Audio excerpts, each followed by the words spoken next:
ఏపీఎస్ఆర్టీసీలో మళ్లీ ఉద్యమ వాతావరణం నెలకొంది. ఎలక్ట్రిక్ బస్సుల నిర్వహణ వ్యవహారంపై గుర్రుగా ఉన్న ఉద్యోగులు దీనిపై ఆందోళన చేయడానికి సిద్ధమవుతున్నారు. అయితే సమస్యని పరిష్కరించేందుకు మేనేజ్మెంట్ ప్రయత్నాలు చేస్తోంది. దీంతో సమస్య పరిష్కారం అవుతుందా లేక ఉద్యోగుల ఆందోళన కొనసాగుతుందా అని ఉత్కంఠ నెలకొంది. ఏపీఎస్ఆర్టీసీలో విద్యుత్ బస్సుల నిర్వహణ అంశం ఇప్పుడు హాట్ టాపిక్ గా మారింది. ప్రైవేట్ ఆపరేటర్లకు ఈ బాధ్యత అప్పగించడం ద్వారా సంస్థను దశలవారీగా ప్రైవేటీకరిస్తున్నారని ఉద్యోగ సంఘాల జేఏసీ ఆరోపిస్తోంది. దీనికి నిరసనగా రెండో దశ ఉద్యమ కార్యాచరణ ప్రకటించింది. జూలై 7, 8 తేదీల్లో రాష్ట్ర వ్యాప్తంగా ఏపీఎస్ఆర్టీసీ పరిరక్షణ దినాలు నిర్వహించనున్న ఉద్యోగులు డిమాండ్లతో కూడిన బ్యాడ్జీలు ధరించి విధులు నిర్వహించేందుకు సిద్ధమవుతున్నారు. తర్వాత ప్రజాప్రతినిధుల మద్దతు, ఉద్యోగుల సంతకాల సేకరణ చేపట్టాలని నిర్ణయించారు. జిల్లా కలెక్టర్ల ద్వారా ముఖ్యమంత్రికి వినతి పత్రాలు సమర్పించనున్నారు.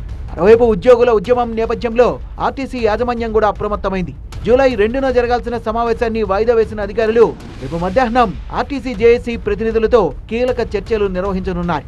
సమావేశంలో విద్యుత్ బస్సుల నిర్వహణపై యాజమాన్యం స్పష్టత ఇచ్చే అవకాశం ఉందనే చర్చ సాగుతోంది. విద్యుత్ బస్సుల నిర్వహణతో పాటు ఉద్యోగ సంఘాలు లేవనెత్తిన అభ్యంతరాలు, పెండింగ్ సమస్యలు, డిమాండ్లపై కూడా చర్చ జరిగే అవకాశాలు కనిపిస్తున్నాయి.